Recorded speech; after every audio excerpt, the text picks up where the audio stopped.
The Galactic Combat Academy's training hall fell silent as Daisy stepped onto the combat mat. Around her, cadets from 17 different species watched with barely concealed curiosity. Humans were still novelties here. Their planet had only joined the Galactic Federation 3 cycles ago, and most species still viewed them as fragile primitives from a death world they'd somehow survived through sheer stubbornness. Oscar, a Craxian warrior standing nearly 8 feet tall, with chitinous armor plating covering his body, flexed his 4 arms as he selected his weapon from the rack. The plasma staff hummed to life, its energy field crackling with enough power to incapacitate most species with a single touch. His mandibles clicked in. What passed for a smile among his kind? Nothing personal, human, Oscar rumbled, his voice like grinding stones. But someone needs to teach your species some humility. You cannot simply walk into the academy and expect to compete with warriors bred for combat. Daisy rolled her shoulders, her 5'6" frame looking almost comical next to the towering alien. She wore the standard academy training suit, her dark hair pulled back in a practical ponytail. Her expression remained calm, almost bored. "Ready when you are," she said simply. The instructor, a floating ethereal named Zeke's Thora, shimmered between dimensions as it activated the combat protocols. Standard academy rules apply. First to yield or achieve incapacitation wins. Lethal force is prohibited. Begin. Oscar moved with surprising speed for his size, the plasma staff whirling in a complex pattern that had earned him top marks in weapons mastery. The strike came down toward Daisy's shoulder, not meant to kill, but certainly enough to end the match quickly. Daisy's hand shot up. What happened next would be analyzed by Academy sensors for months afterward. Her fingers closed around the plasma staff's energy field, something that should have been impossible. Energy weapons didn't have physical shafts to grab within the field itself. Yet Daisy's hand gripped something, and she pulled. The whine of stress technology filled the hall. Oscar's 4 eyes widened in shock as he felt resistance. He'd sparred with Thorians, beings of living stone. He'd trained with Vrexian berserkers, who could lift hovercrafts. But the small human in front of him wasn't budging. Instead, she was pulling his weapon toward herself.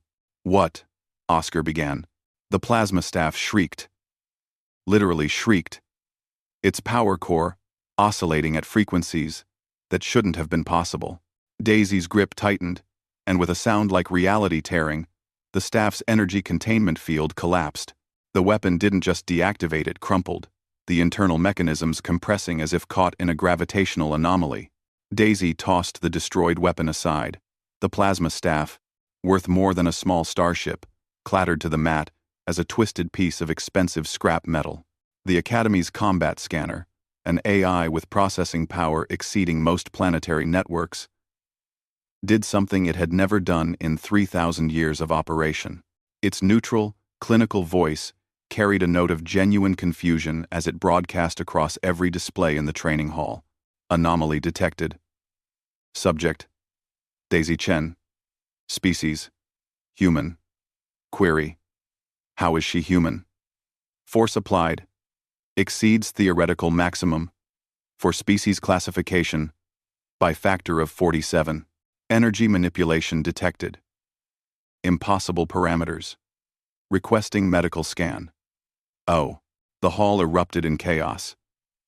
Cadets from dozens of species began talking at once, their various forms of communication creating a cacophony of clicks, whistles, telepathic bursts, and spoken languages. Oscar stood frozen, his warrior instincts screaming at him to retreat from a superior predator. His 4 arms hung limply at his sides. Daisy looked up at him, and for the first time, she smiled. It wasn't a kind smile. "You want to know the secret?"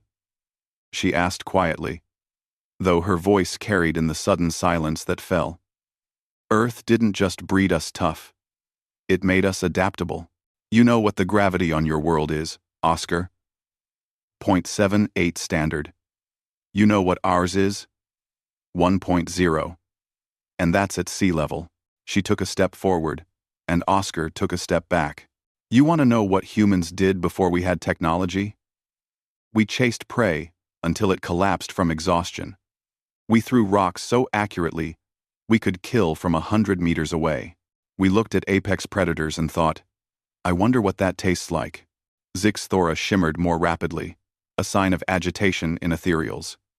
Cadet Chen, please remain calm. The medical team is— I am calm, Daisy interrupted, her voice still even. This is me calm. You want to see a human not calm? She looked around at the assembled cadets. We came from a world that tried to kill us every single day. Predators, diseases, weather that could freeze or cook you, earthquakes, volcanoes, hurricanes, and we thrived. She turned back to Oscar. Your species evolved on a world with gentle seasons and abundant food. You developed strength because you could afford to. We developed strength because anything less meant extinction. The Academy scanner spoke again, its tone now almost pleading. Medical scan complete. Subject is baseline human. No genetic modifications. No cybernetic enhancements. No external power source. Conclusion. Error in species database. Humans cannot be classified as fragile. Recommendation. Immediate reclassification to Death World Apex Predator status. Oscar finally found his voice. Your hand. The energy field. Yeah, Daisy said, examining her palm where she'd gripped the plasma staff. Not even a burn mark. Humans have been working with fire for 500,000 years. You think a little plasma was going to hurt? She walked past Oscar toward the exit, pausing only to look back at the assembled cadets. Here's a lesson for everyone. Don't underestimate humans. We didn't climb to the top of our food chain by being weak. We did it by being too stubborn to die and too clever to quit.